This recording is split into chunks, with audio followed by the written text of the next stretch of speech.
When I began studying the chimpanzees in 1960, nobody knew anything about chimps in the wild.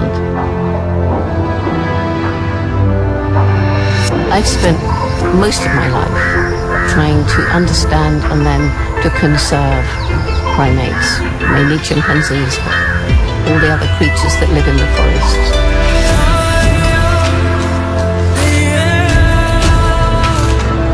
She was always an inspiration to me. That's amazing.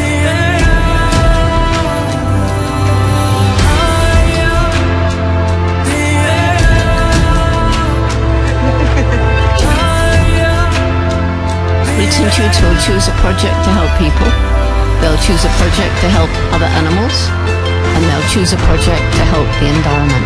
And you get to choose what you want to do.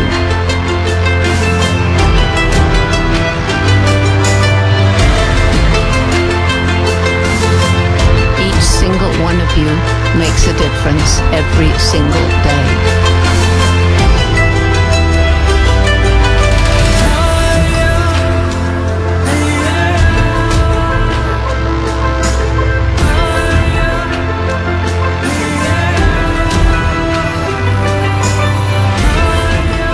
We have to change attitude. We have to make people understand that we cannot continue to destroy the planet.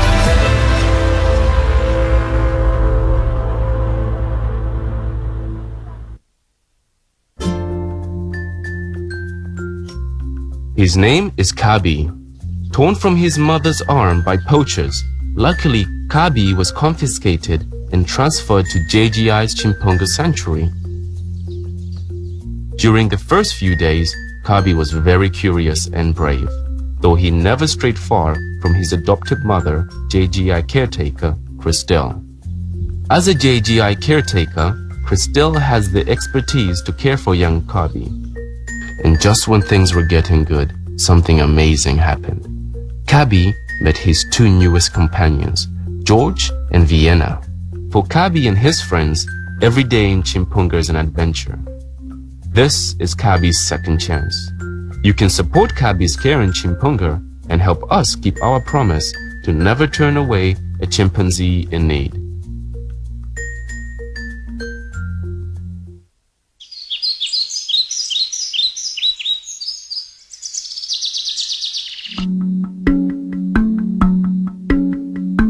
El Instituto Jane Goodall en Senegal alberga el proyecto de conservación y en él hay diferentes departamentos y cada departamento trabaja de manera transversal y global pero con una visión holística para la conservación del chimpancé y también para el desarrollo local sostenible.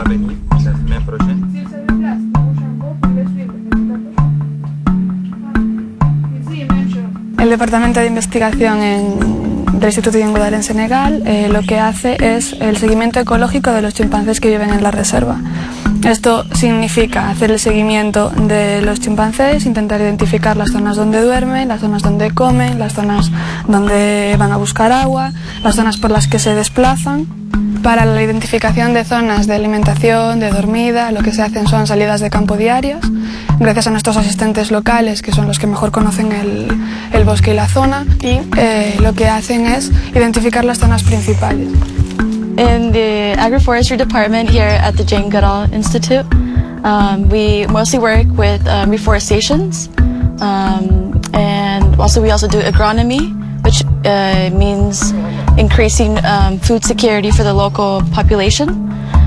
Main objectives are increase habitat and to restore habitat. There have been cultivated lands that have been deforested, and so our job is to reforest that area and to take that area back, reclaim it for the wild, the chimpanzees primarily. Chimpanzees, but also a bunch of other animals. On a constaté que les chimpanzés, c'est des espèces qui tentent à disparaître. Donc on fait des éducations, on est en train d'éduquer la population, les éduquer surtout sur la conservation de l'environnement, mais aussi les espèces qui vivent à l'intérieur de la nature. Donc le groupe Visítanos, d'abord il y a une signification de ça en pulaar, la langue locale, c'est Daddy Foodie. Donc c'est un groupe qui constitue des enfants du village. D'abord on a fait une activité de pépinière et il y a une activité de nettoyage de la cascade proposée par les enfants et une autre activité c'est le ramassage des piles dans le village et la projection des films dans les sites où l'institut est représenté. Donc l'objectif c'est que les enfants participent au développement et la conservation. Uno de los principales objetivos es el desarrollo del turismo, ¿no? Que haya una planificación y una gestión sostenible del turismo, dado que estamos en un área natural protegida, con lo cual se tiene que tener mucho cuidado a la hora de implementar o tomar decisiones. Entonces es un poco encontrar el equilibrio entre el desarrollo local y la conservación de la fauna salvaje. El Departamento de Comunicación del Instituto Jane Goodall se encarga básicamente de realizar las labores de comunicación tanto interna como externa del proyecto de conservación que lleva a cabo aquí en Senegal. Y actualmente está realizando proyectos de comunicación junto con el Departamento de Educación y Sensibilización, como un taller audiovisual con los pequeños de Roots and Shoots del grupo educativo y un taller de radio formado por jóvenes de la reserva para transmitir un mensaje de conservación por el medio ambiente, que es el objetivo principal del Instituto Jane Goodall.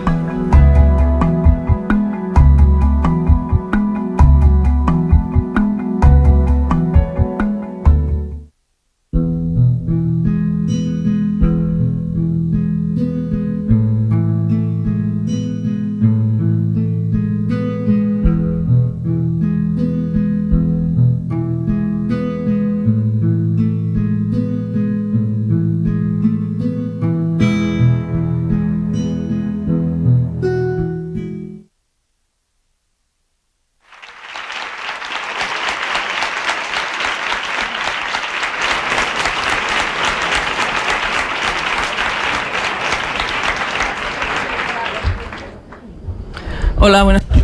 Good afternoon, everyone. My name is Belen Frias. I'm the Communication Manager of National Geographic Partners. We wanted to welcome you to the Espacio Fundación Telefónica and to thank Espacio Fundación Telefónica to allow us to share with you this space where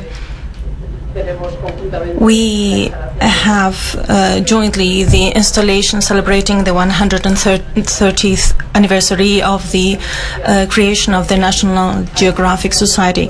There are very few people in the world who can represent as well its values as Jane Goodall, and we have the honor of having her today. And I wanted to thank in particular the team of the Institute Jane Goodall in Spain, who have made this visit possible. In order for us to know her better and the work of the Institute in Africa, I will introduce now Federico Bogdan-Nowis, who is the General Director of the Institute in Spain. Thank you very much.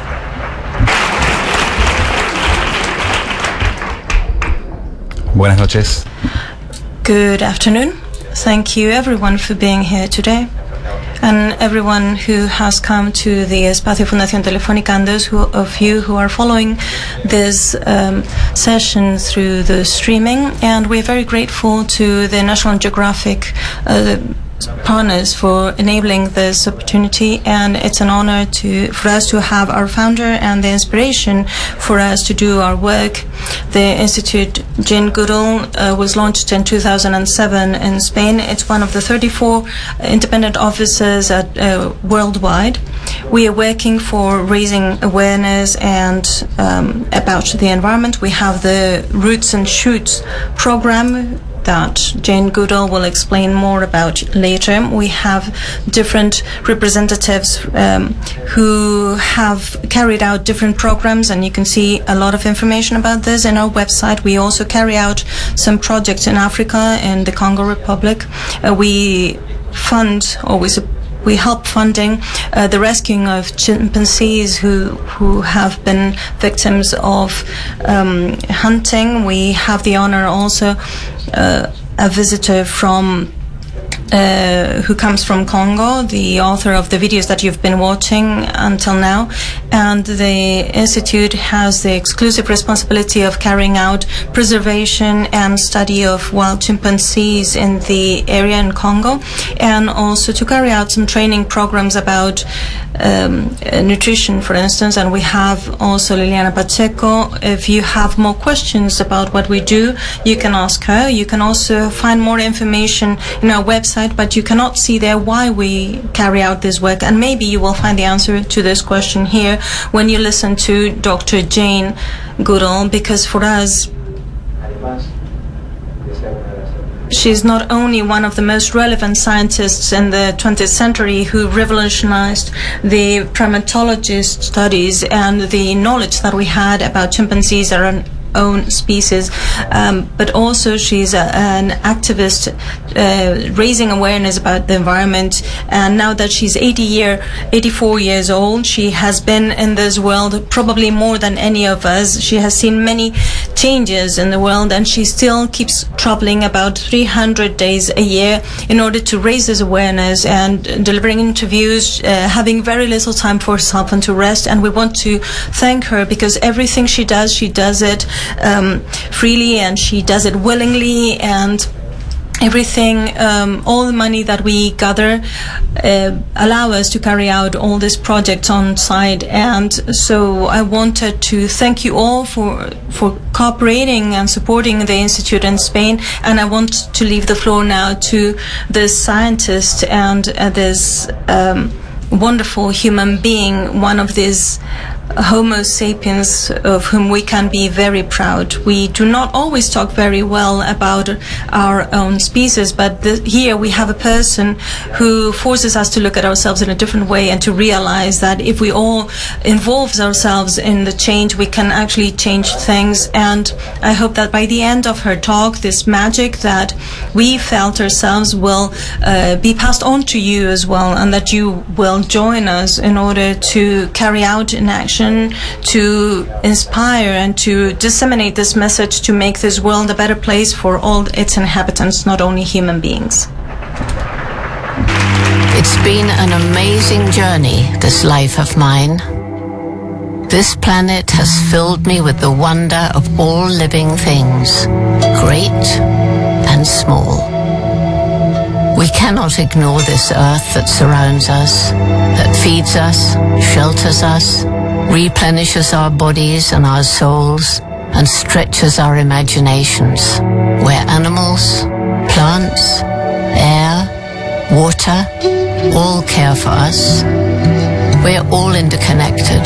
People, animals, our environment. When nature suffers, we suffer.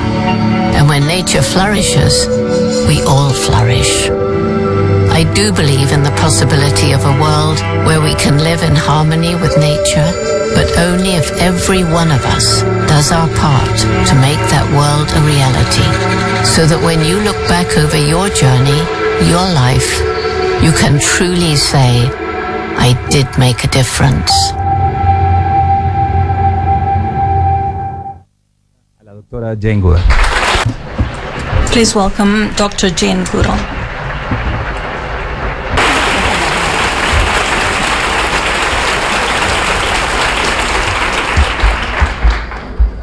Well, thank you, Fede. And I have to tell you, after all the nice things he said about me, that but for Federico, Fede, as we call him, and the wonderful team that he mentioned, you wouldn't be here tonight, because I wouldn't be here tonight. And so thank you, Fede, and the team. And thank all of you for coming. Thank you.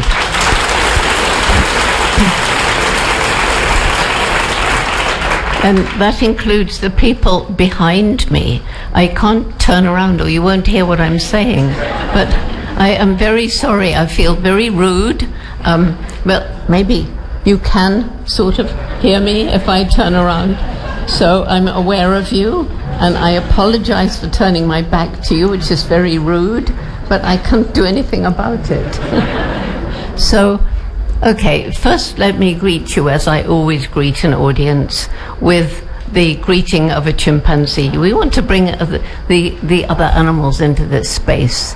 And there's photographs of them outside in this lovely Geographic building. And by the way, thank you to the Geographic for hosting us tonight. But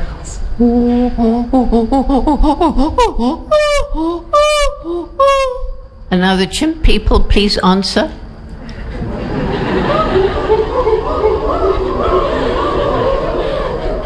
You see, Spain understands the voice of the chimpanzees. Well, having thanked everybody who helps to make this crazy journey of mine possible. I mean, traveling 300 days a year isn't fun. It's not at all fun to be lined up in airports and go through security and be patted in rude ways, and you're picked out to just be patted down for no particular reason. And it's hotels, it's aeroplanes, and I couldn't do it without the help, support and love that I get from the JGI teams, the Roots and Shoots members, and just members of the ordinary public. So all of these people, all of you, are helping me on my journey. And thank all of you for coming tonight to listen to the message that I hope to deliver. One person in particular I want to thank, the person who has helped me to become who I am, and the person without whom I might not be standing here tonight. And that's my extraordinary mother. She was supportive of my love of animals with which I was born. People say, how did you start to love animals? That's how I was born, loving animals. I actually think a lot of children are, but sometimes they don't have the support from a parent that I had from my mother. She didn't even get angry with me when I was 1.5 and took earthworms to bed with me because I wanted to watch them. She said, you looked as though you wondered how they walked without legs.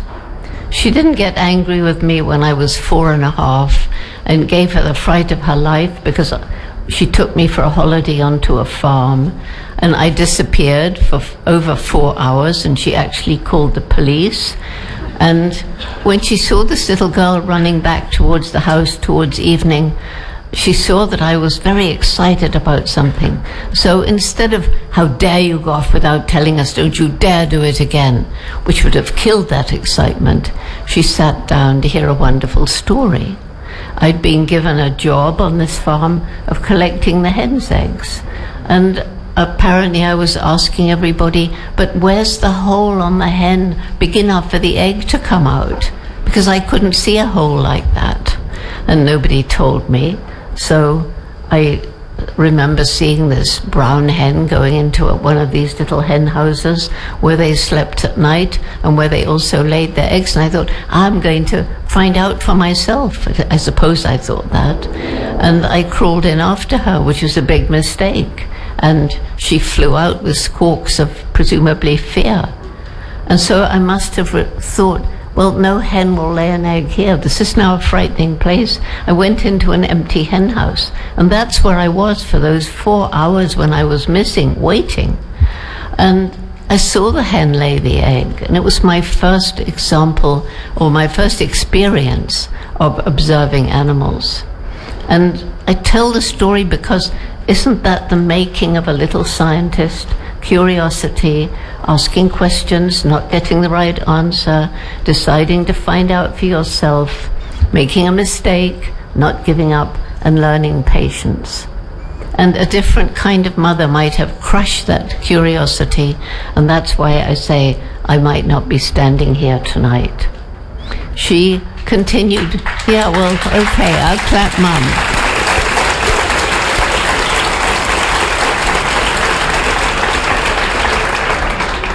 She continued to support my love of animals. She found books about animals, thinking I would learn to read more quickly if there were books about something that I was fascinated in. I'm sure she was right. And there was no television when I was growing up. There was no National Geographic putting out documentaries like there is today. And so I relied on books, and I loved books. I spent hours reading. And I found a little second-hand bookshop, because when I was growing up, it was World War II raging in Europe. And there were no new books made. And anyway, we had so little money, we couldn't have afforded them anyway. So we got books from the library, but then this little second-hand bookshop, I used to save up my pennies of pocket money, very little. I would save up for perhaps 1 month, and then I would have just enough to buy a book. And when I was 10 years old, I discovered Tarzan of the Apes. I had just enough money to buy it. I took it home, I read it. I fell in love with this glorious lord of the jungle, because little girls of 10 can be very romantic. And what did Tarzan do? He married the wrong Jane. I, of course, knew there wasn't a Tarzan, but that was when my dream began. I will grow up, go to Africa, live with wild animals, and write books about them. Huh. Jane, how will you do that? Said everybody. You don't have money. Africa's far away. And you're just a girl. Girls don't do things like that. Not my mother. She said, if you really want to do this crazy thing, you're going to have to work extremely hard. You'll have to take advantage of all opportunities, but don't give up. And I've taken that message around the world, particularly to young people in disadvantaged communities. And I wish my mother was alive now to know how many people have come up to me and said, Jane, I want to thank you because you taught me that because you did it, I can do it too. And maybe you're listening, Mum, so I hope so, because you have made a difference in hundreds of thousands of lives by now. Well, I was very good at school in the subjects I enjoyed. I got top marks, but we didn't have money for university, so I had to do a boring old secretarial course, and I got a job in London. It was actually with documentary films, so I learned all about making films, which was actually very useful. And then I got a letter from a school friend inviting me to Kenya for a holiday. That was my opportunity to go to Africa. So, yes, but I couldn't save money in London. So I went home and worked as a waitress, which is very hard work. It took me 5 or 6 months to earn enough money for a return fare to Africa. You had to have a return fare. The British administration wouldn't allow you in if you couldn't prove that you could leave. And in those days it was by boat. And so the journey took over 3 weeks, and it was the most exciting journey of my life, as gradually the cold grey of England, the water became bluer, the air became warmer. I saw a flying fish and then dolphins jumping around the boat. So it was complete magic. I got to stay with my friend. The very first morning, there were the paw marks of a big male leopard right outside my window. So there I was in the Africa of my dreams. And somebody told me, Jane, if you're interested in animals, you should meet Louis Leakey, famous paleontologist, anthropologist. And I made an appointment to meet him. He was curator of Natural History Museum in Nairobi. And I remember him taking me around and asking me so many questions about all the specimens there. And I think he was really impressed that I could answer them, or most of them. And I talked about a boring secretarial course. Well, guess what? 2 days before I met Leakey, his secretary had suddenly left. He needed a secretary, and there I was. I mean, how amazing can life be? And so now I'm in the middle of an environment surrounded by people who can answer all these questions that I had about the animals of Africa and the plants and everything in this wonderful new world where I had arrived. And I think Leakey was impressed by how much I knew, how curious I was, And that led to him offering me this incredible opportunity of going to live with and learn from not any animal, but the one most like us. Well, it took 1 whole year before I could start. First of all, who was going to give money for this young girl, no college training, straight out from England? And as I say, I went back to England to wait and learn as much as I could about chimpanzees from books, but very little was known. Finally, Leakey got money for 6 months from a rich American businessman. Second problem, at that time, what we call Tanzania today was one of the last strongholds of the crumbling British Empire. It was Tanganyika, inherited from the Germans after World War I. And the British authorities were not prepared to take responsibility for this young girl, straight out from England. But because Leakey never gave up, eventually they said, oh, all right, she can come, but not alone. So who volunteered to come? For 4 of those 6 months, that same amazing mother.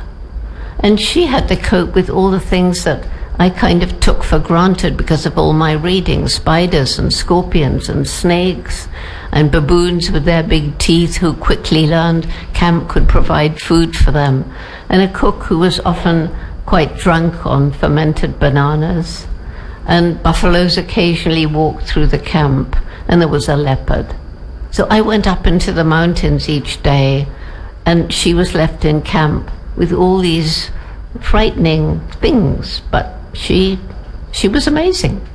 And she did something very special for me. In those early weeks, indeed those early months, the chimpanzees, who are very conservative, they don't like anything new. And they had never seen a white ape before. And they would take one look and run off into the forest. So I was getting more and more worried because I knew if I didn't see exciting things before the money ran out, then that would be the end, and I would have let Louis Leakey down. When I got back in the evening, there was my mother greeting me, and she would say, Jane, you're actually learning more than you think, because I had found a peak overlooking 2 valleys, and with my binoculars, indeed I was watching and learning. I would see chimpanzees traveling in small groups. Sometimes it would be a male or a female alone. Sometimes it would be a mother with her dependent young, maybe an infant and a juvenile of about 7 or 8 years old. Maybe it was a group of males hanging out.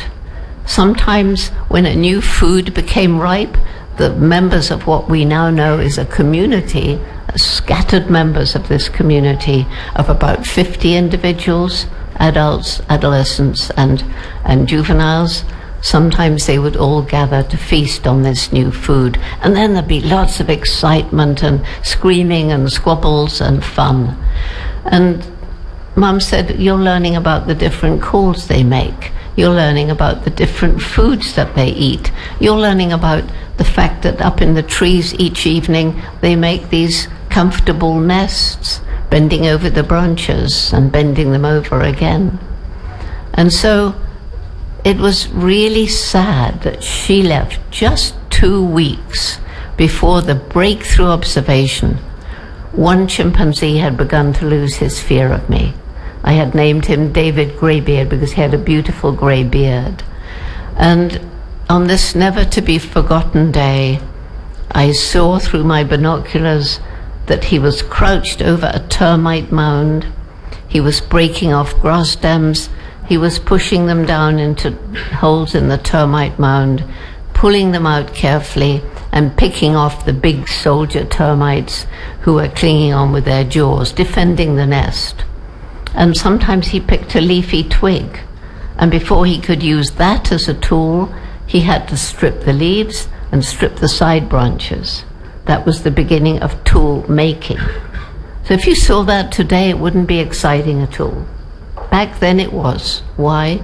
Because scientists had decided that humans, and only humans, were able to use and make tools. We were actually defined as man the tool maker.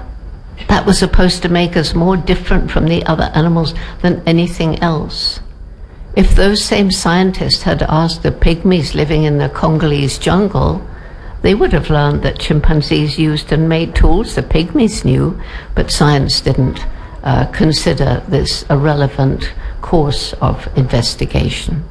At any rate, the breakthrough part was that Lewis was able to go to the National Geographic Society. This is back in 1960, and they agreed to provide money so I could continue the research, and they sent out a photographer and filmmaker, Hugo van Lawick.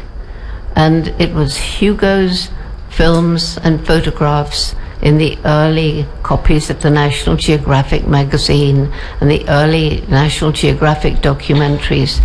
These took the story of Jane and the chimps out into the world.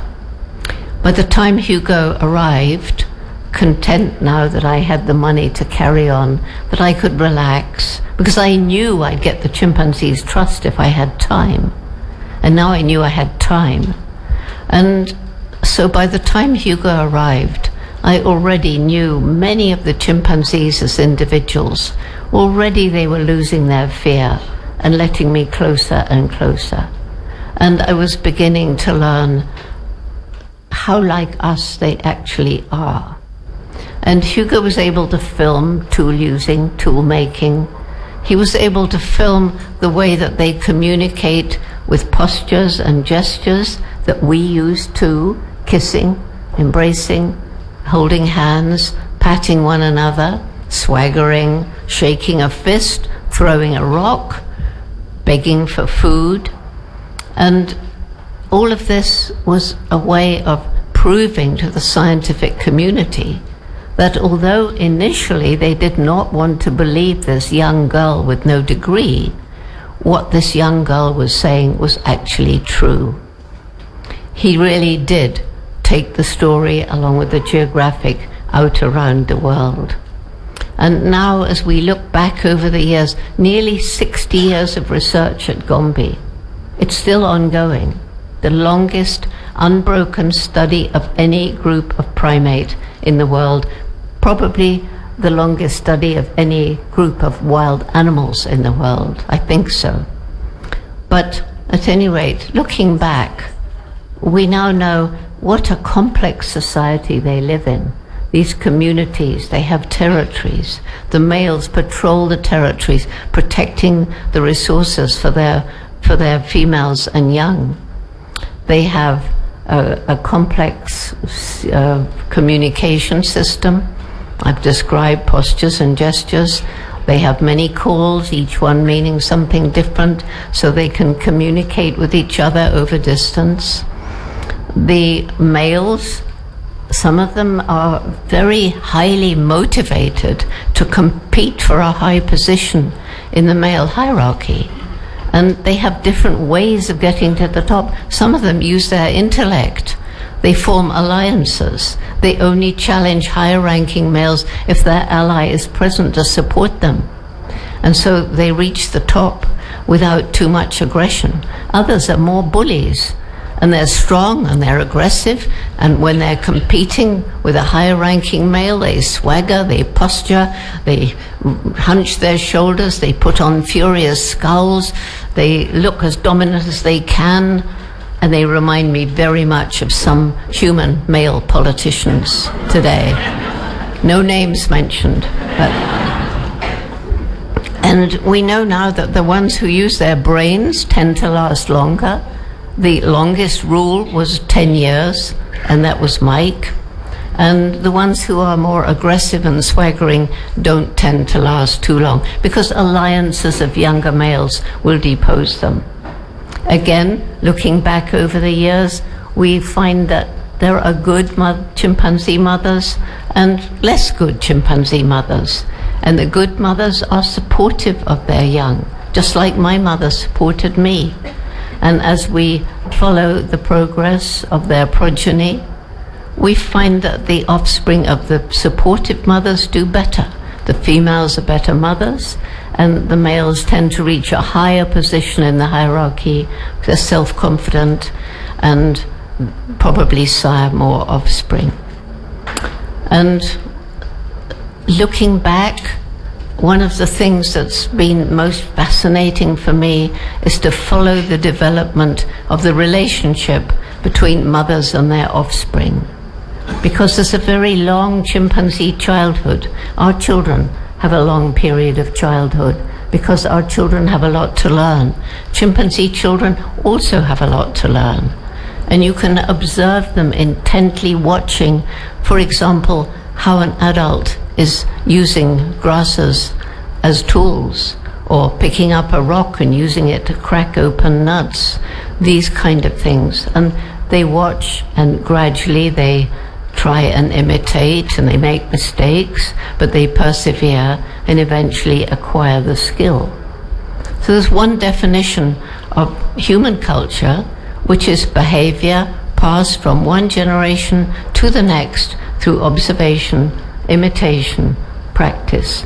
And that's what the chimpanzee youngsters do. So we can now say that they have their own primitive cultures, because we know in different parts of Africa where chimpanzees are being studied, one example being Senegal, another in Congo, as Fede said, that they have different tool-using behaviors.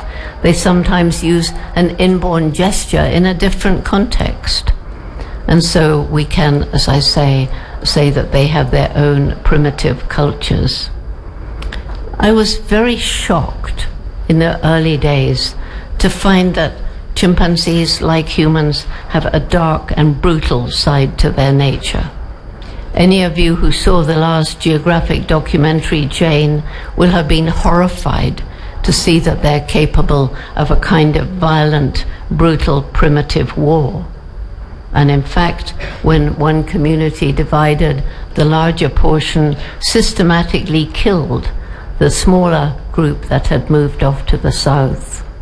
I think it was territorial, because originally, when before the community divided, they'd all shared the whole range, and now the southerners had taken over the south part, and I think the northerners, who were bigger and stronger, decided they wanted to go there. There were different foods, and so came this war, and the northerners annihilated the entire group that had moved south, and it was shocking. And it was very sad for me to see that because they're biologically so like us, they can catch our human diseases. And watching chimpanzees crippled in a polio epidemic was one of the saddest times of my life. But just as humans can be brutal and loving, so too the chimpanzees. And you only have to watch the way mothers nurture their young, how brothers and sisters will look after each other, and how even an unrelated adult will adopt an infant whose mother has died and who has no older brother or sister to care for it. And so it was very clear to me, very quickly in my study, that there's no sharp line dividing us from our closest living relatives. I'd been in the field about 2 years when I got a letter from Leakey telling me that he wouldn't always be there to get money for me. I would have to stand on my own 2 feet, and to do that I would need a degree.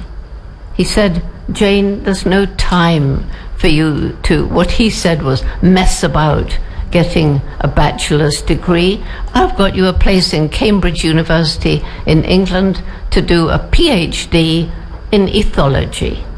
But I didn't even know what ethology was. Remember, I hadn't been to college. There was no Google in those days.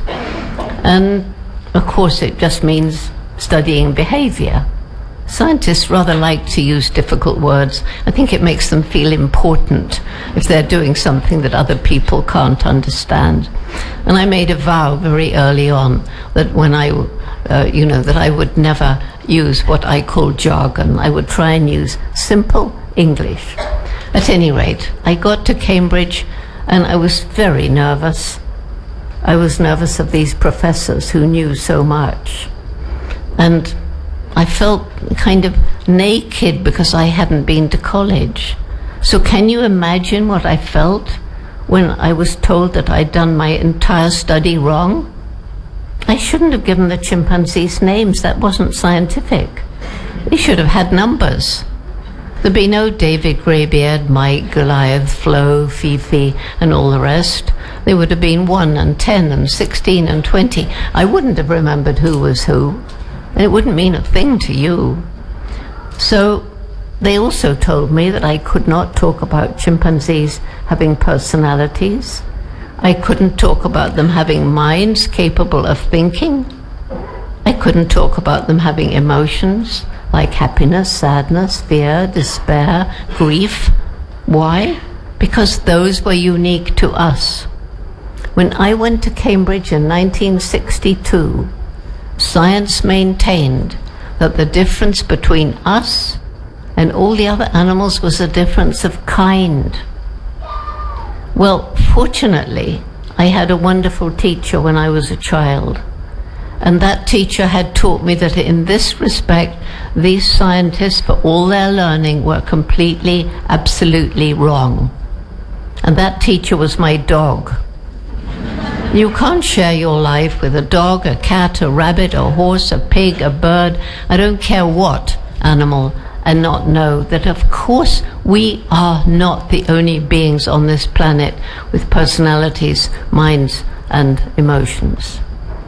Not the only thinking, feeling, sentient, sapient being.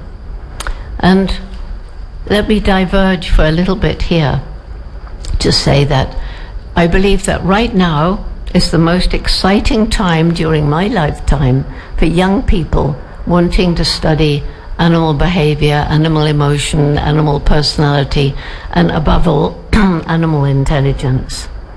So I mentioned earlier that today it wouldn't be exciting if you saw an animal using a tool. We know that all the great apes can use tools. Some monkeys use tools.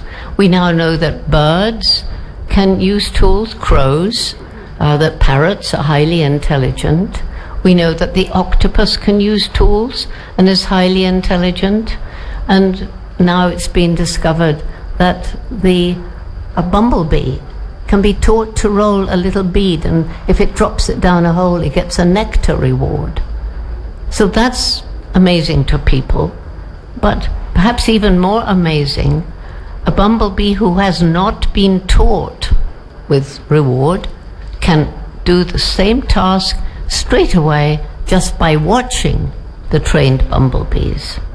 Trees can communicate with pheromones, with scent that they put out in the air if they're attacked by a swarm of caterpillars, so that other trees of the same species can put extra poison in the leaves. Or they can communicate through the microfungi in the roots. So there is so much to discover in this world. It's pretty sad we're destroying a lot of things before they're discovered, but I'll come back to that later.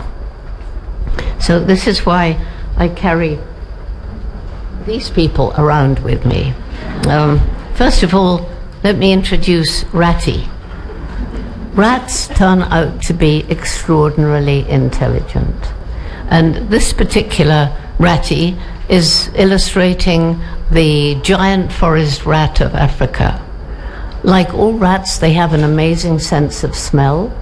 And these guys have been taught how to detect the scent of a landmine buried deep underground. And they scratch the ground where the landmine is, and a team comes to defuse the landmine. And they live about 9 years. I've watched them being trained. I've held them. They're absolutely the most delightful animals. And they have helped to make Mozambique, which was riddled with landmines after that long civil war, it's now declared landmine free. And yes, dogs have helped too, but dogs are heavier, and sometimes they actually set off a landmine. These guys don't. And they've been trained, some of them, to detect ivory. Some have been trained to detect rhino horn. Some can detect pangolin scales or tiger bones. And the advantage they have over dogs, who can also smell these things, is that these little guys can climb up the crates in the ports and smell out the illicit animal trafficking up at the top. So that's Ratty. This is Piglet. Pigs are as intelligent as some dogs, and more so than others. And all I'm going to say about Piglet now is that please, after this, if you haven't seen it, Google not Picasso, the artist, but Pigcasso. And I'm not going to tell you what you will see, but you will be completely amazed. So that's Piglet. And then cow.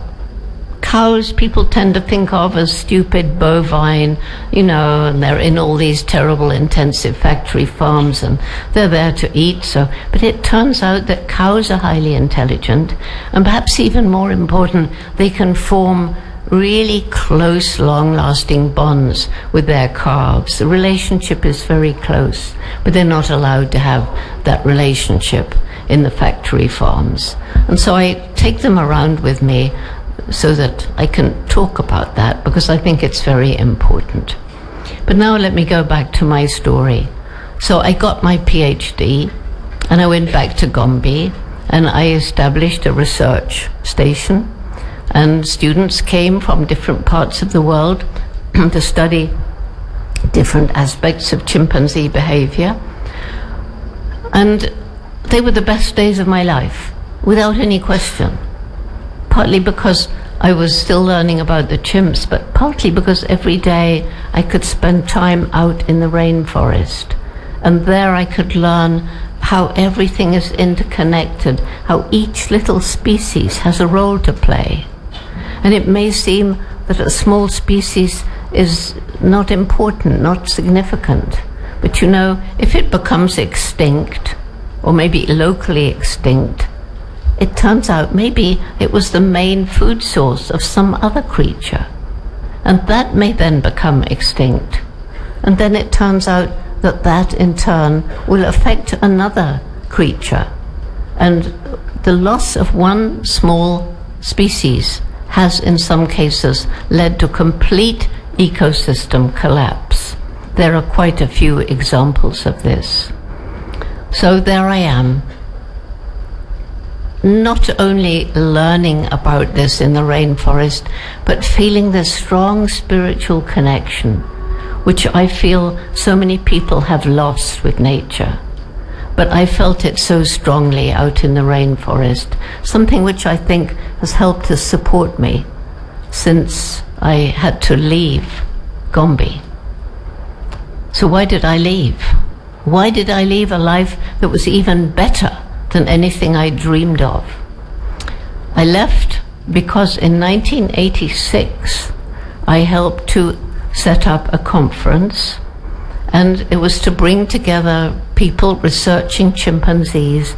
By then, in I think 6 other, maybe 7 other African countries. When I began, it was just me, just Gombe. But now other people were moving out and doing their own studies.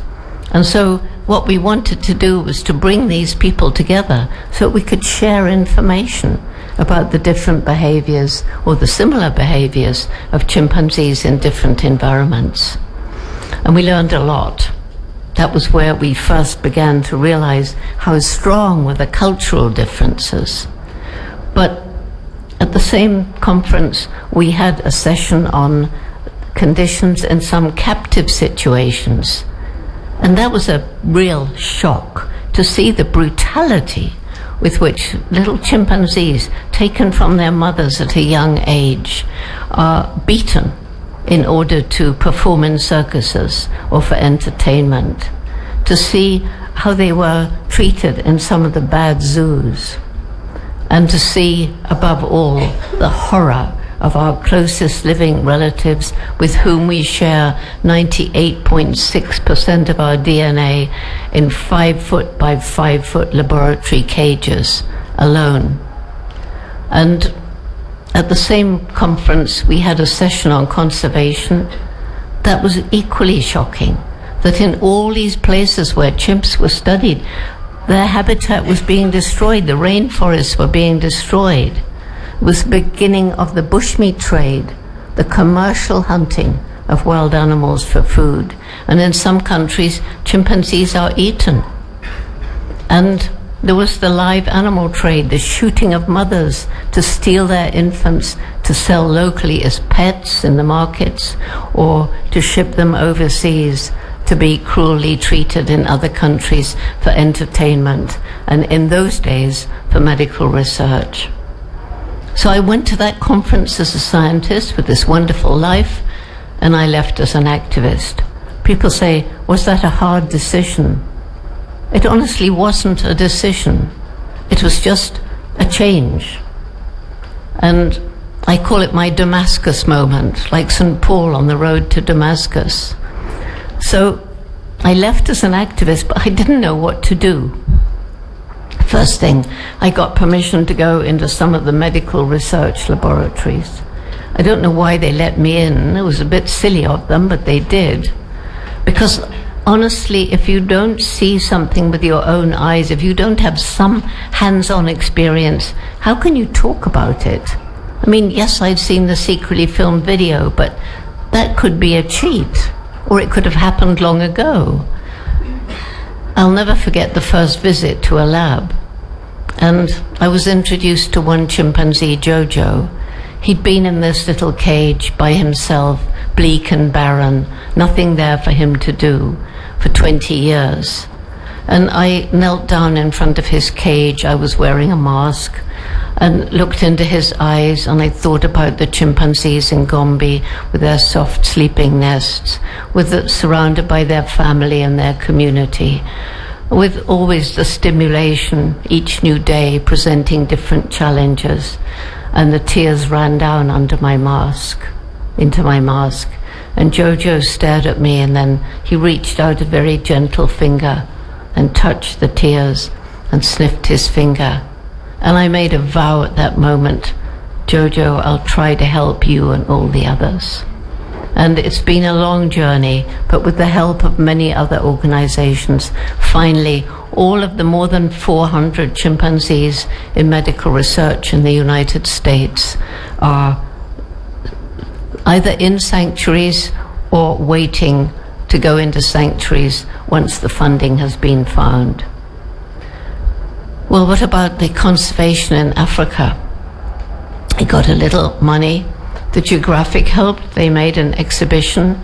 It was just a few black and white photographs. Scientists helped by giving me either actual tools used by their chimps in their study sites or plaster casts of them.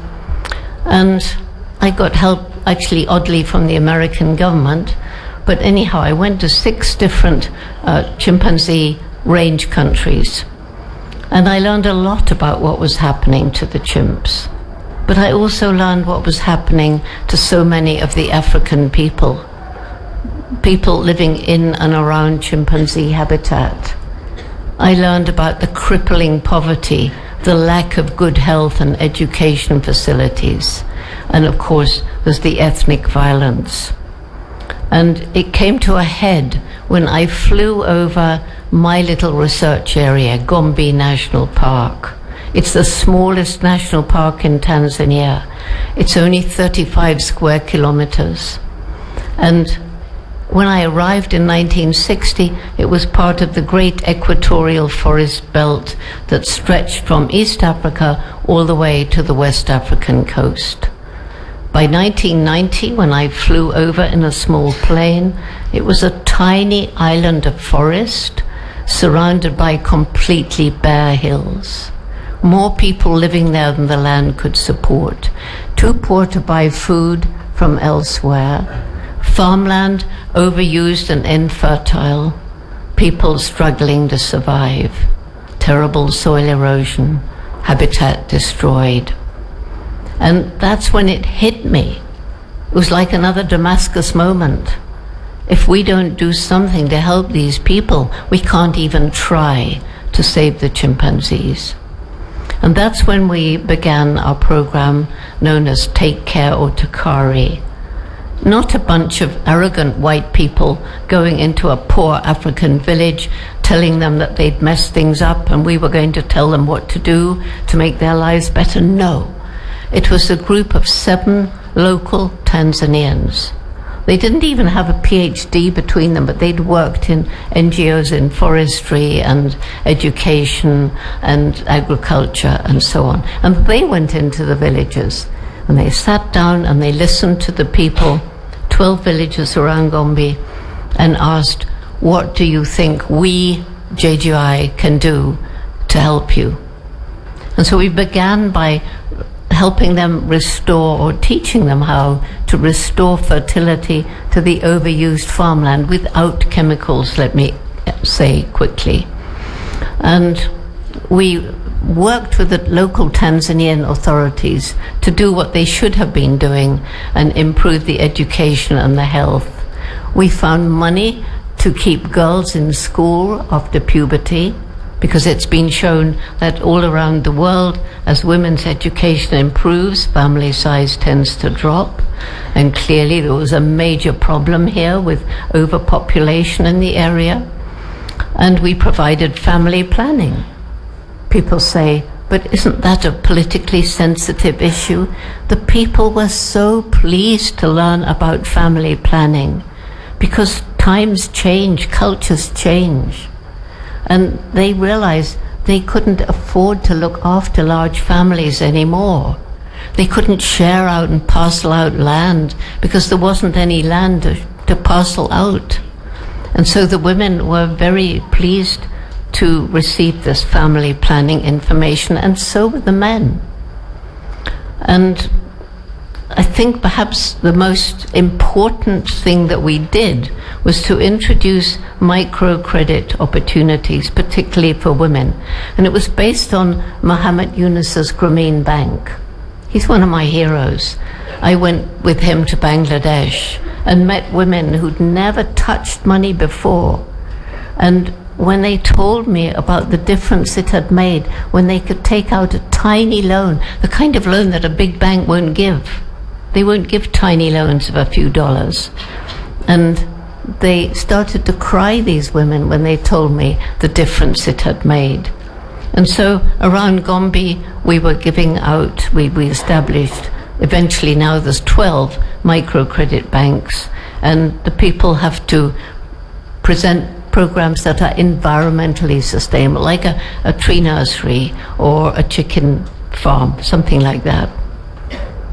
So the people came to trust us. They provided volunteers from the villages to learn how to use smartphones and iTablets so that they could go into the surrounding area and record illegally cut trees or incursions into the national park. They set aside land so that the forest around the park could be restored. They began leaving land to be restored so that the Gombe chimps, who'd been totally isolated, could now once again interact with other isolated chimp communities. We now have this program in all 72 villages throughout the whole of the chimpanzee range in Tanzania. And we have similar programs in other countries around chimpanzee habitat. And Fede talked about the work where JGI Spain is involved in Senegal, and the same kind of program working with the local people. And it's the same in Uganda, the Democratic Republic of Congo, the Republic of Congo, Burundi, and starting in Mali. It's making a huge difference. Well, it costs money. And so it was 1994 that this Takari program began. And so I started traveling further around the world on more days, not only to spread awareness about the problems, but also to try and raise money. And of course, while I'm traveling around the world, I'm learning about more than I want to learn about what we're doing to the planet, not just in Africa and other developing countries, but everywhere.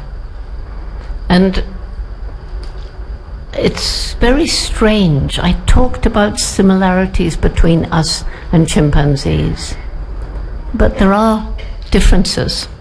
And for me, the most significant difference is the explosive development of the human intellect.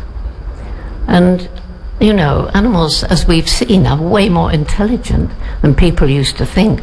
But even the brightest of them cannot compare with a being that's created a rocket that went up to Mars, with a little robot creeping about on the surface of Mars to take photographs. And most recently another rocket went up, and a robot has now taken photographs for the first time at ground level in Mars. Well, if you've seen those photographs, you don't want to live on Mars, do you?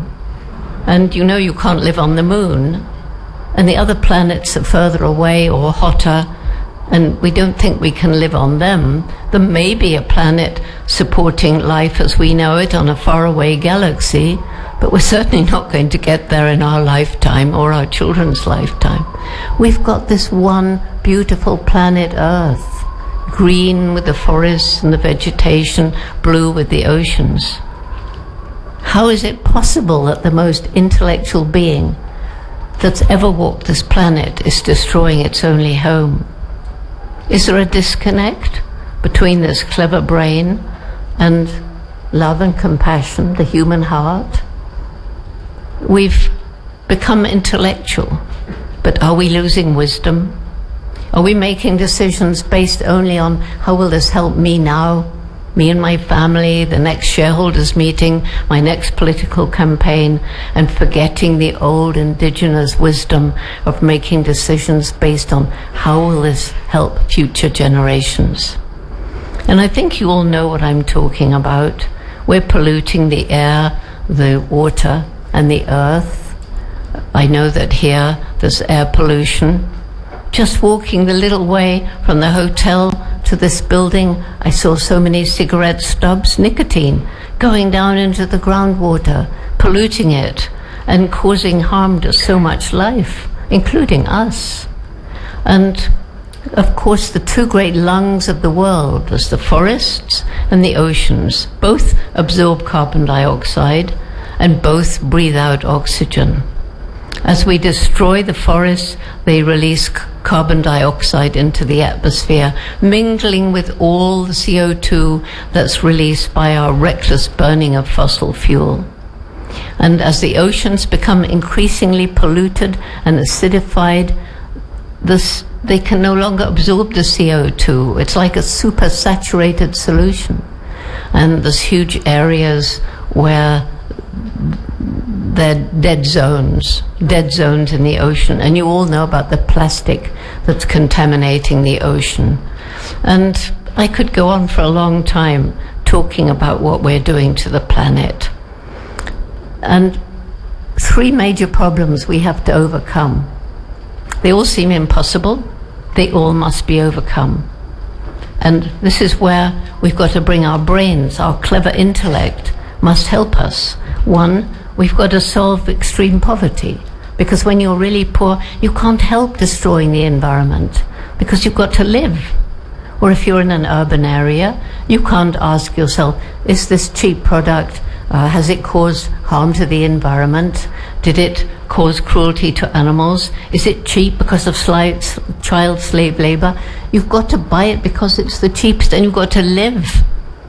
The second problem we've got to overcome is the unsustainable lifestyle of everybody else. The fact that we've become caught up in this materialistic society, and so many people have begun to worship money as a god.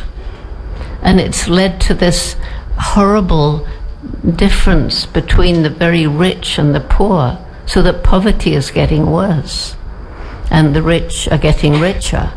And you've all read about the yellow vests in Paris spreading across France. And I learned today that these dissatisfied people are now in England, in the UK, they're in Germany, they're in Belgium, and they're in I think it's Holland. Probably come here. At any rate, we somehow have to do something we have to address this problem. And we have to stop worshipping money as a god. And yes, we need money to live. It goes wrong when we live for money. And then finally, there's human population growth. It's absurd to think we can have unlimited economic development on a planet which has limited natural resources. And there are some places where we've recklessly used up these natural resources so fast, and we're still doing it. Mother Nature cannot restore. So no wonder, as I was traveling around the world, I was meeting young people who didn't seem to have much hope. And when I talked to them, and they were either just apathetic, not seeming to care, or they were angry, or they were just really depressed. And in the different countries, they all said more or less the same: you've harmed our future, and there's nothing we can do about it. There's a saying that we haven't inherited this planet from our parents, we've borrowed it from our children, but we haven't been borrowing their future. We've been stealing it. We're still stealing it. And we have to get together and try to do something to pay back and to heal some of the scars that we've inflicted on Mother Nature. Because I don't think it's too late. That's where I think the young people were wrong. There is something that they and we can do about it. And so our Roots and Shoots program that Fede mentioned began in 1991 in Tanzania with 12 high school students. And we decided that they would find all their friends who also cared about what was going on in the environment around them. And we had a meeting. And we decided the most important message for youth, but for all of us, is that every single one of us make some impact on this planet every single day. And those of us who are fortunate enough can decide what sort of impact we will make. And we decided that because everything is interrelated out in nature, that each group would choose for itself. We wouldn't dictate to them, but they would choose 3 projects to help make this a better world. One to help people, one to help animals, and one to help the environment. So what began with these 12 high school students who came from 8 different schools has now spread.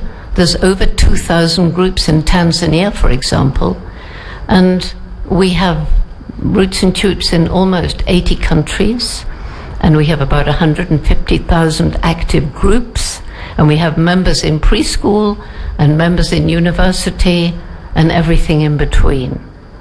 And I can tell you it's making a difference. So we have a little video to give you just some feeling for these young people. It's not that young people can change the world, they are changing the world. So let's have a look at this little video.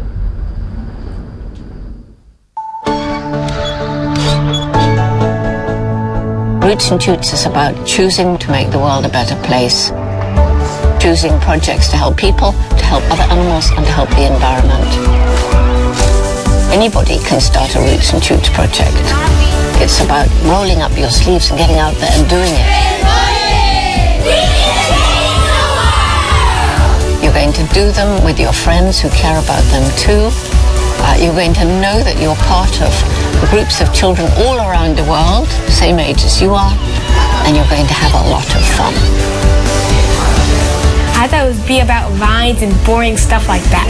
But now, when I've gone through all that my teacher taught me, I'm like really interested in this. I would like to totally be exactly like Jane when I grow up. Dr. Jane Goodall is really inspiring. We'll be able to change the world. Preserve it and take care of it because it is our future.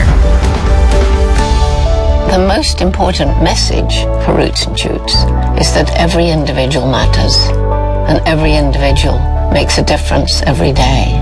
I want to be like Jane Goodall. We would like to be the next Jane Goodall. I'm gonna be the next Jane. And be monkey.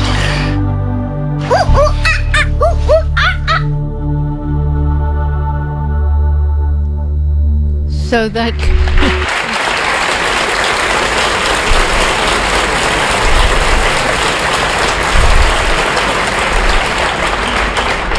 that gives you some idea of what the young people are doing. Their imagination, they're doing, I can't begin to tell you how many different things they're doing. There's almost 60 groups of roots and shoots, and it's growing so fast across Spain. It's growing all the time. It's grown since I arrived 2 days ago. People here tonight have told me, absolutely, we're going to start roots and shoots in our school. So it's my greatest hope for the future. And there's one thing about young people, it's easier for them to change attitudes and change culture than for older people. I introduced cow earlier, but there's another reason I carry cow and piglet. And I mentioned these horrendous, intensive animal factory farms. But when people say to me, and young people say to me often, what's the one thing we can do to make the world better in our daily lives now? Well, eating less meat. As people eat more and more meat around the world, so there are now billions of animals in these factory farms because it's cheaper that way. So you can get cheaper meat. So what does that mean? It's not just the cruelty. It's the fact that they have to be fed. And so that means destroying environments to grow the grain. And then masses of fossil fuel to take the grain to the animals to slaughter, and the meat to the table. And not only that, it wastes huge amounts of water changing vegetable protein to animal protein. And then, in addition, I use cow when I'm talking to children. Food goes in here, and out of the other end comes gas. And when you're a cow, you belch a lot as well. And that gas, which we all produce, but cows do it a lot, is methane. And that is a very virulent greenhouse gas. And it adds to the CO2, the carbon dioxide, and it's blanketing the surface of the globe, and it's trapping the heat of the sun. And this means that the weather patterns are changing around the world. And it's not, as Donald Trump maintains, a Chinese hoax. It's real. I've seen the ice melting in Greenland. We know the sea levels are rising. And the storms and hurricanes are getting worse and more frequent. The droughts are getting worse, and the flooding is getting worse. Climate change is here. And it's one of the reasons why people give up, because they feel helpless. And that's why it's so important. And young people are helping to change adults and change their way of thinking, and understand that if each one of us makes ethical choices each day in what we buy and how it's made, then we as individuals can start changing the world. And some of these young people have parents who are in business or in big corporations, CEOs, or maybe they're up in the political world, and they can make decisions which change the lives of hundreds and thousands of people. So this Roots and Shoots movement is so important, and it's my greatest reason for hope. But I have 3 more reasons for hope. And the next one is this brain. It's just amazing what our intellect is capable of. And now, finally, we're beginning to use that brain to try and solve some of the problems that we have caused on this planet. And we all know about clean green energy from solar, from wind, from tides. And if governments would just support this rather than subsidize the fossil fuel industry, because of this unholy alliance between government and the oil and gas industry, we could be almost off the grid in many countries. Spain has so much sunlight, and other countries as well. And yet we go on burning coal, we go on burning fossil fuels. In my country, the UK, there's fracking. Anyway, we have the intellect to overcome, and it's beginning to happen. And we just have to make it come faster. So I met a Dutchman the other day, a young man, and he gave illustrations of a machine that his company has created, and it went to Beijing. They built it in Beijing, and it pulled the smog from the air around this one area. And all of this carbon from the atmosphere was collecting in a great black, greasy, horrible mass. And then they thought, well, in evolution, carbon was compressed and turned into diamonds in some cases. So they compressed it, and they've got out a substance that's very like diamonds, and they're making it into jewelry. So that's just one example that I met the other day. My next reason for hope is the resilience of nature, so that places that were destroyed by us can once again support life. And one example I've already given, the trees came back around Gombe, no more bare hills. Animals on the brink of extinction can be given another chance. There are examples right here in Spain. I visited some of them. And then finally, there's the indomitable human spirit. And this is why I carry Mr. H with me. Mr. H, he was given to me by a man called Gary Horn, which is why he's Mr. H. Gary Horn went blind when he was 21 in the US Marines. For some bizarre reason, he decided to become a magician. He was told, but Gary, you can't be a magician if you're blind. And he's so good that if he was here, you would not know he was blind. The people behind would probably know, but you out in the front wouldn't know. And anyway, he works with children. And at the end of his show, he'll tell them, I'm blind. Something might happen to you in your life, because we never know. But if it does, don't give up. There's always a way forward. And he does scuba diving, and he does skydiving, and he's just taught himself to paint. And there's a portrait of Mr. H in that book that he's made called Blind Artist. And he'd never seen Mr. H. In fact, he thought he was giving me a stuffed chimpanzee, and I made him hold the tail. And he said, oh, well, never mind, take him where you go, and you know I'm with you in spirit. So he's been with me now to 64 countries, and I've had him 28 years. So he's a very important person on my travels. And that indomitable spirit is in all of us.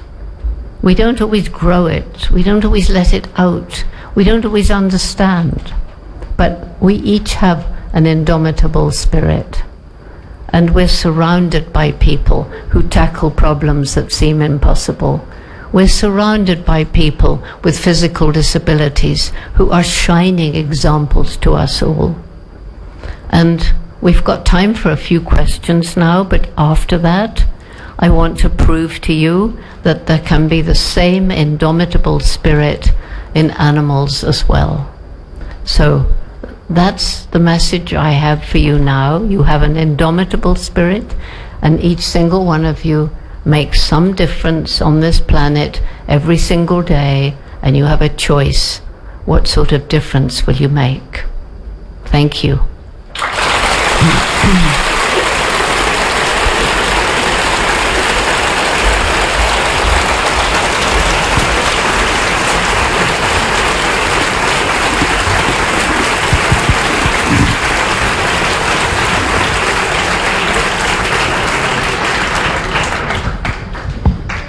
Bueno, tenemos unos minutos para algunas.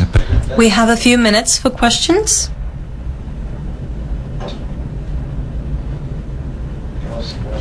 We have a few minutes for questions. So you may ask questions in chimp language, or you can ask them in English. We have a question here.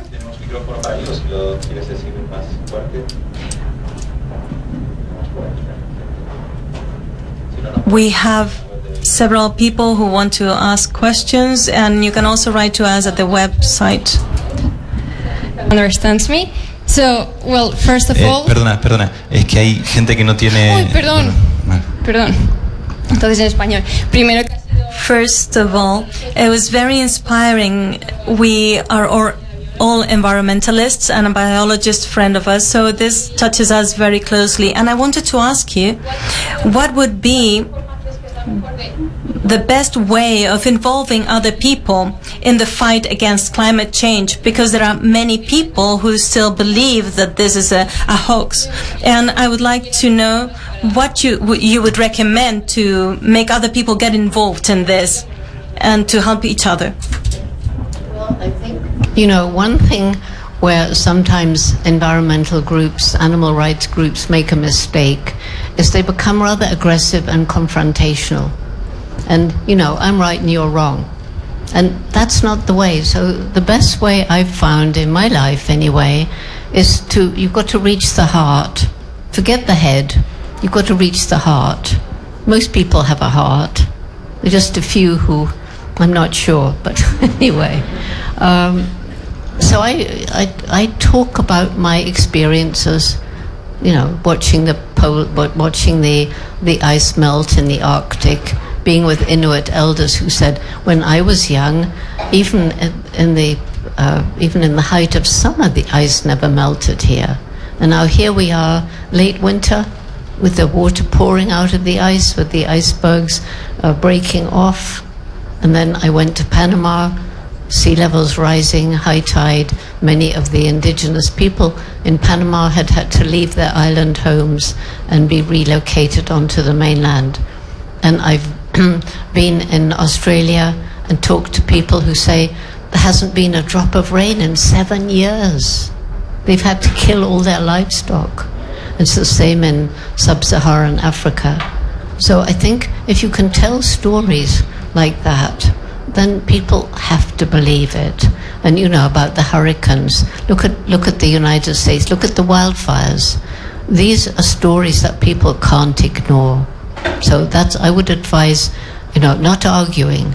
That won't get you anywhere, but telling stories. And getting young people involved. They'll help you. Okay, gracias. Vamos a coger alguna pregunta de... Thank you. We're going to pick another question from there. Hello. First of all, thank you, Dr. Goodall. I would like to ask you a question that is might be a bit uncomfortable. I have been talking with people devoted to conservation in Africa, and they insist that the only way to save some species, animal species, is by hunting them. So I don't want to believe this. I would like to ask you if you believe that this is true.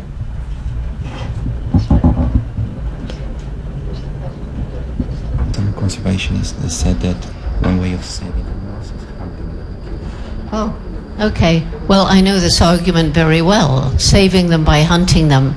As far as I'm concerned, that's absolutely ridiculous. And we know for a fact that, you know, Cecil the lion, who was shot, and he had a collar on, so he was known. And it wasn't just, you know, the cruelty involved. And he was actually shot with a bow. It was bow hunting.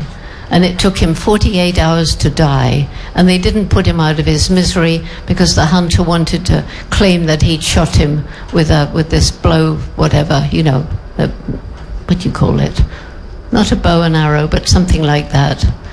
And so Cecil was the head of his pride, and he left his brother with no male to support him. Anyway, in the end, not only Cecil was killed, but the brother was killed and the cubs were killed. And it's been shown by many people that this trophy hunting is actually one of the causes of extinction for lions. And mostly the money does not go to conservation, although that's what they tell you. Mostly it goes either to the outfitters or it goes to the government. So we could talk for a long time about it, and a lot's been written. I've written about it too, but no, I don't go along with it. Gracias. Ok, una pregunta. ¿Dónde está el micrófono? Ok. Good afternoon, Dr. Goodall. I would like to ask you a question.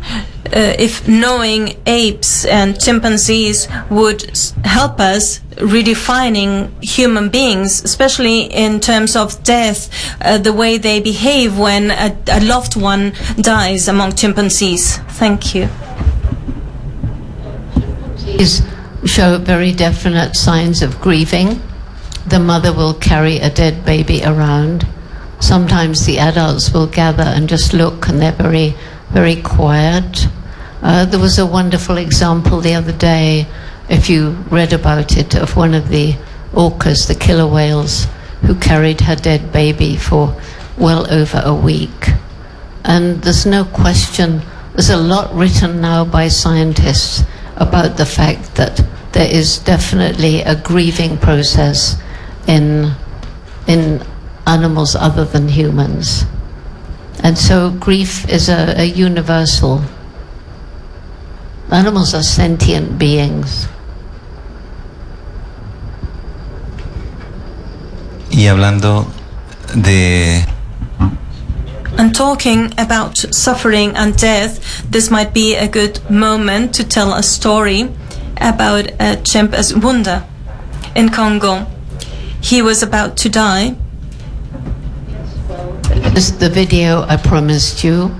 And where's Fernando? Fernando Turmo, que es encargado de vídeos, está aquí filmando, claro. Is this you? Fernando Turmo, his comes from the Republic of Congo, and he is the wonderful photographer, husband of Rebecca, who's profiled in this little video. He shot the video, and I don't know what we do without you, Fernando, so I'm really glad that you're here. And you can't see him because he's crouched over a video camera as usual, but he also does lots of other things with IT and clever stuff like that. This video was taken of a chimpanzee from our sanctuary in the Republic of Congo. This is the biggest sanctuary for orphan chimpanzees in Africa, Chimpunga. And I remember so well when it began. I remember the chimpanzees who began it. But now there's how many chimpanzees? 142 chimpanzees. Many of them are adults. What? Yeah, many of them are adults. And when Wunda first came in, she was a little infant whose mother had been shot, probably for bushmeat, and she was weak, and Rebecca and the caregivers there in Chimpunga nursed her back to life. And then she became very, very sick when she was an adolescent, and that's when she nearly died again. And her name in the local language means close to death. And so Rebecca gave her the first chimpanzee blood-to-blood transfusion, certainly in Africa, maybe anywhere, I don't know, and saved her life again. So when you watch this video, two things. First of all, and I do say it in the video, but it was the first time I met Wunda, which makes what happened absolutely extraordinary. And secondly, when you actually see what happened, try and feel in the space, feel the amazement of all of us who were there. Just be quiet and try and imagine how extraordinary it was for me when Wunda did what she did. So if we can see the video now. We're in the way, Fede.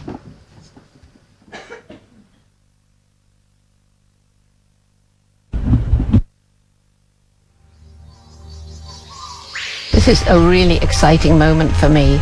The Jane Goodall Institute Chimpunga Chimpanzee Rehabilitation Center in the Republic of Congo has for years been caring for infants whose mothers were killed, mostly for the illegal bushmeat trade.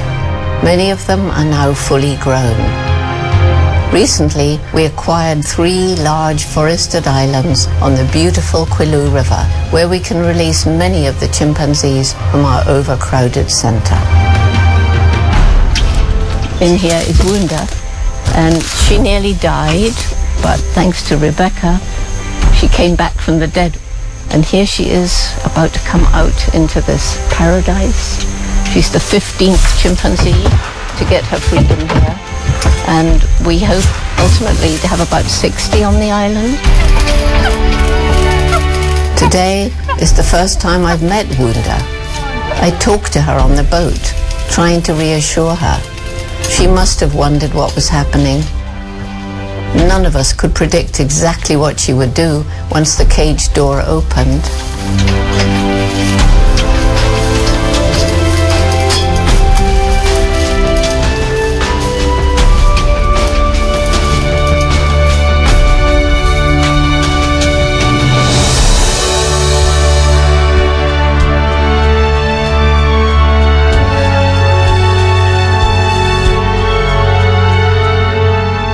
It was a very, very touching moment. One of the most amazing things that's ever happened to me. The warmth of her embrace is something I shall never forget. For Wunda and all the other chimpanzees we're working to bring here, Chinzula Island will provide a wonderful forest home where they will be cared for and safe.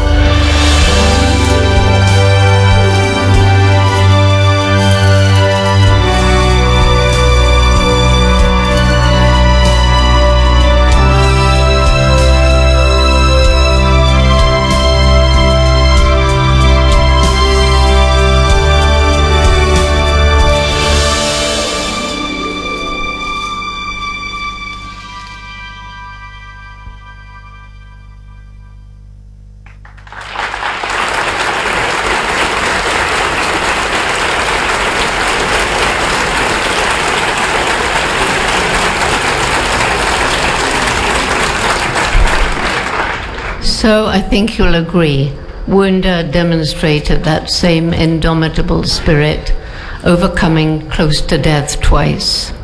And there's a wonderful ending to that. Well, it's not the end of the story, but the story continues in a wonderful way.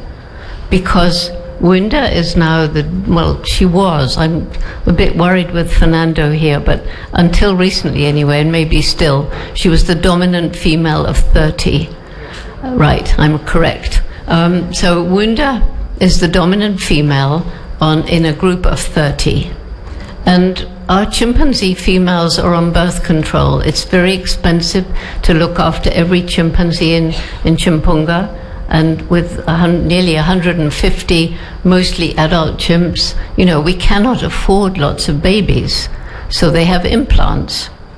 And in all these years, one female, her implant didn't work, and that was Wunda. And 2 years ago, Wunda had a baby. There was nobody helping her. She was her first baby. She was out on the island. Everything went fine. The baby is doing really well, and I wish we had a photo. I want to add it to the end of that video. And that baby is called Hope. And that's the way I wanted to leave you tonight, with a feeling of hope, that there is hope for the future.